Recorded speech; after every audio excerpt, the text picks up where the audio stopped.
Ivan Toney's doing it all again, Graham. He came back at the weekend for Brentford after that long layoff, 8 months out for the ban for betting breaches. Came back, wore the armband, and Brentford saw off Nottingham Forest, somewhat controversially, by 3-2. Was it written in the stars that Toney would come back and be the star man, Graham? Well, he'd be the story. And the way he got his goal would obviously grab the headlines. Headlines anywhere in any game. Yeah. You want my view on that? Well, Graham, I'm glad you've taken me to it, because Nottingham Forest have complained about this. What did he do? Ivan Toney scored from a free kick, but as he readied himself to take the free kick, he moved not only the ball, but the referee's foam that they put in the ground a foot or so to the right, before then taking a low free kick around the wall, which ended up in the back of the net. Twice they did it. Nuno, the Nottingham Forest manager, said, "We ain't having that." We all here in the room saw that is a ball displacement, and the law is clear. Every situation, every goal must be checked, and every situation that leads to a goal must be checked. I don't know if they didn't check or not, but it's a ball displacement. You all agree with me, no? Well, were you surprised that your players did not complain at all? Yeah. Because he was right in front of them. Yeah, that also. I think we have to be a little bit more mature in that situation, not allow the ball, because it changes the position of the wall, and then it's a soft ball. Nobody understands. Everybody thinks that is a mistake of the wall and the position, but there's a clear ball displacement, not only inches, it's a yard almost. So, Graham, it's my understanding it's not VAR's position to get involved in this. The referee says to his assistant, "Right, you watch the ball because I'm going to look at the wall." And the referee goes up and looks at the wall, makes sure that everything is in order there. While he's doing that, he's got another set of eyes, an official's eyes, on the ball, literally. But that wasn't the case, clearly. What does he need to go at talk to the Brentford. wall for? There's a line on the ground that they have to stay behind. Well, so that you lot in the wall don't steal a march Yeah, by because going you don't have to forward, go and which you told me you don't before have we to go came and- on air you regularly used to do. Yeah, but you don't have to go and speak to them now. I mean, when I played, there was no foam marking on the pitch. I mean, okay, let's cut to what happened. Right. If you're a Brentford supporter, Brentford player, how cute and clever has Ivan Toney been? If you're a Forest supporter, Forest player, he's cheated. He's moved the ball twice. Okay, he's pushing his luck. Everyone does that. Every player does that. And every game of football, they play it in one way or another. So if you're Graeme Souness live in talkSPORT, what is the view? So I'm going to get where am I pat Toney on the back for his cuteness and ingenuity, speed of thought. Mm-hmm. Pat him on the back for that. He didn't have to bend the ball, and this is where my problem passed it in the back of the net. He just passed it into the net. So my problem is with everyone in that wall, and the guy who speaks. You line up a wall, and it's generally the second one in from the end that speaks to the goalkeeper. So he doesn't look at the ball. Everyone's looking at the ball to make sure there's no quick things happening. The second one from the end is speaking to the goalkeeper, and he's pushing and pulling the rest in the wall. So that didn't happen correctly. And then you've got the guy on the end of the wall must look over his left shoulder at the weekend and go, "Oh, yeah, that's a big gap for him to hit."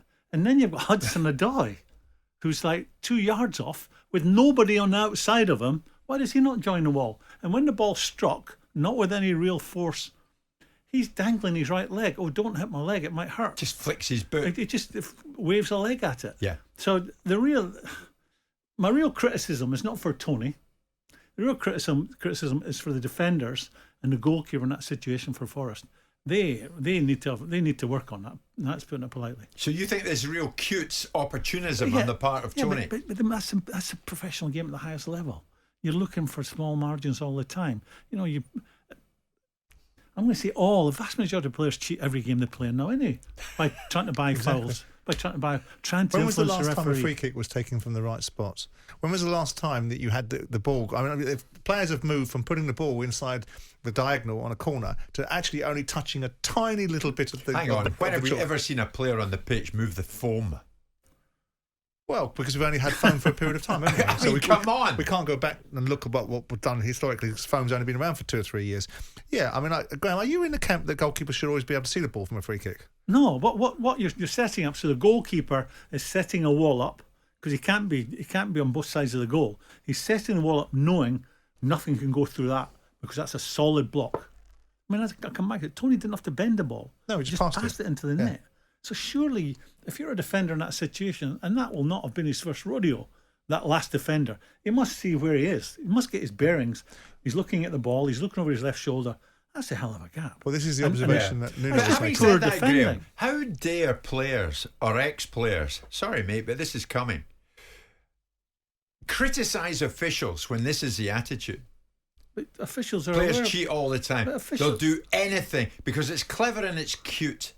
But What this is Toney the- did. What do I advocate for at every opportunity? Get ex-players involved with the referees.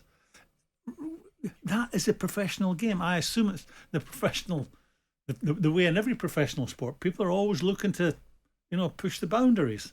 And players have always done it. And Toney did that, and fair play to him. He gets a goal.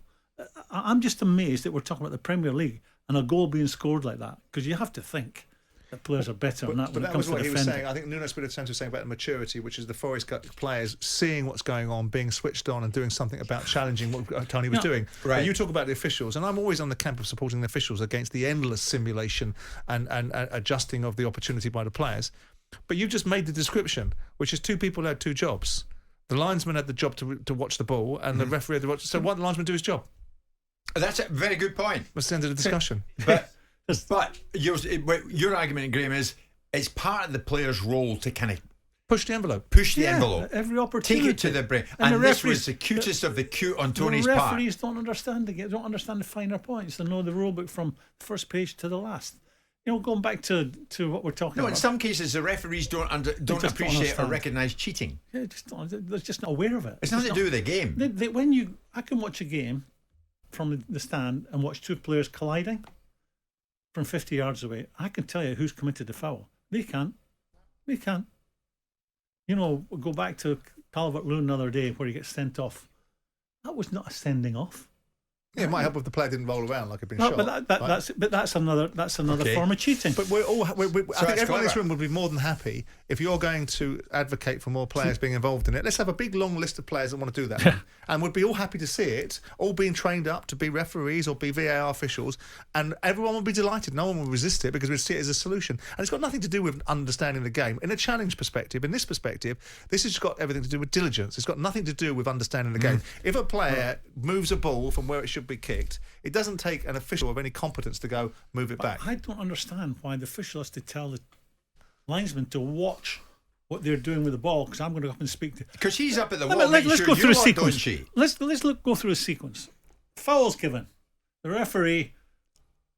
That's where the foul is. Does he mark where the foul Right. is? Then he takes 10 strides and he puts another line down. He's put the foam down, then he's up at the wall. Right. So then. But he says he's official, he's linesman. He doesn't have to walk up to him and turn his back completely on where the ball is. He could be seeing both things. But you and the wall are too clever as well. Let me You're try. trying to steal a march in the wall. But that's where they don't understand the finer points of the game because they've never played it. So you at the want highest the level. referee to be a swivel-headed nincompoop, right? No, He's watching Wimbledon, is he? You are prone to exaggeration occasionally. No. Let me explain how it works. So the free kick is here, Wait. and the wall is there. What's happening if you just stand here, so you can actually see both? So his head, as Simon says, turns like Hardly 180. So you just have to look at that straight on. And you see the ball, The scene and from you The see the wall. Exorcist. But it reminds me, as we were talking, it reminds me of a great. I worked with a guy called Ronnie Moran, who was the biggest influence on my career. And what he used to say, when the ball goes dead, look for the dope. Look for the dope. Look for the dope. There's a dope in opposition. Someone will go to sleep. And he was the best, by the way. He's so correct. Let's talk specifically about what Toney did. Was it cute opportunism or was it cheating? And should Forest themselves, the players, have been more vigilant as to what was going on at the time instead of a Monday morning complaint to the PGMOL? You might want to send us a message on that. 81089. Jim White and Simon Jordan. Monday to Friday mornings from 10 on AM, on DAB, via the talkSPORT app and on your smart speaker. talkSPORT.